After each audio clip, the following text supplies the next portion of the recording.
Salut tout le monde, hello everybody. Vous voulez apprendre l'anglais pour des raisons éducatives, vous voulez encore apprendre l'anglais pour vos business ou même pour des rencontres personnelles, cette chaîne est pour vous. Je suis Salomon Traboué, formateur pour anglais débutant et je vous dis bienvenue sur ma chaîne Tous pour réussir.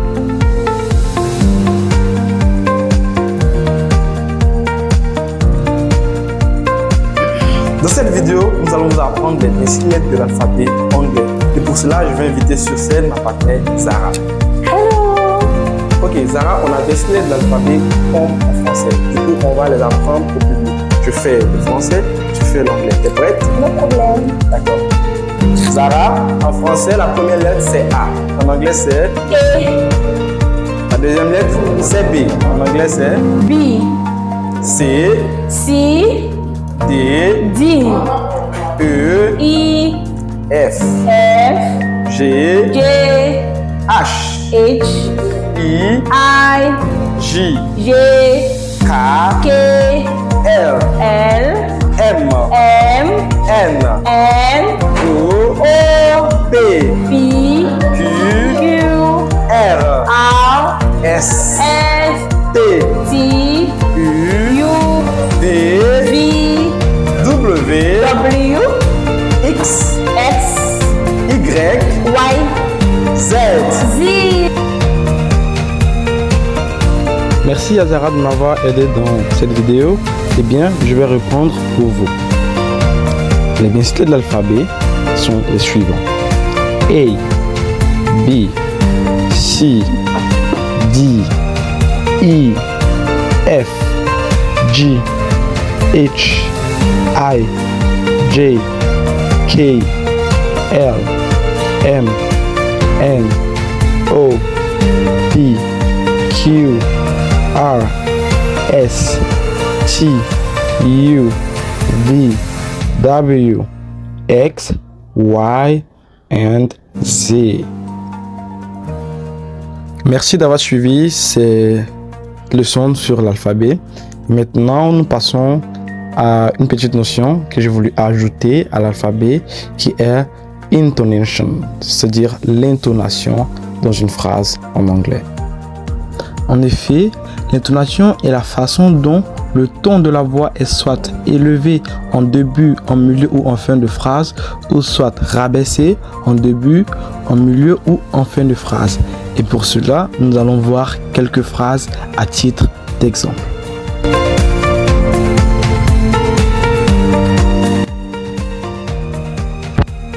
La première catégorie que nous allons voir avec les intonations sont le falling intonation.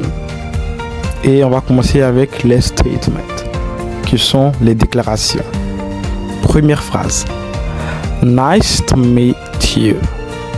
L'intonation générale se trouve en fin de phrase. Et cela s'appuie sur le dernier mot. Je reprends. Nice to meet you. I'll be back in a minute. She doesn't live here anymore. Dad wants to change his car. Here is the weather forecast. Cloudy weather is expected at the end of the week.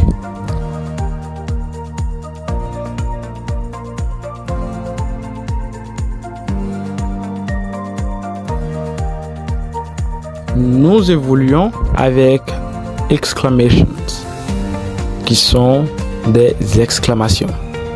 Pareil que les autres, c'est en fin de phrase qu'est accentué le falling intonation. Premier, how nice of you. That's just what I need. That's a surprise.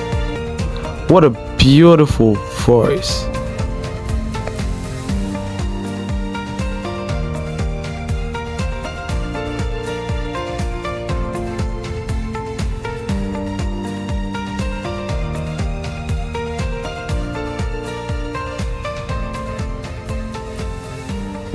Nous passons à présent avec la deuxième catégorie qui est rising intonations. The pitch of the voice rises at the end of a sentence. Le ton de la voix s'élève à la fin des phrases. Pareil que le following intonations. On passe dès à présent avec la première catégorie qui est yes or no questions. Premier.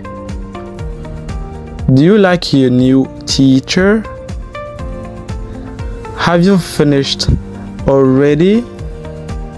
May I borrow your dictionary?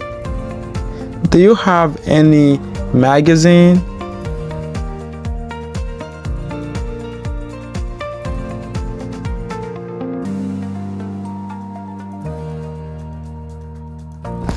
Passons à présent avec le deuxième point de rising intonation qui est question tag that show uncertainty and require an answer.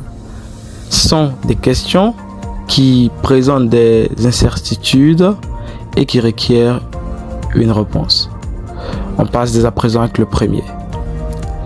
We've met already, haven't we? You like fish, don't you? We have been to Paris together, haven't we? You like playing football, don't you? Concernant les rising et falling intonation, il y en a une panoplie de phrases et d'exemples concrets pour vous permettre de comprendre.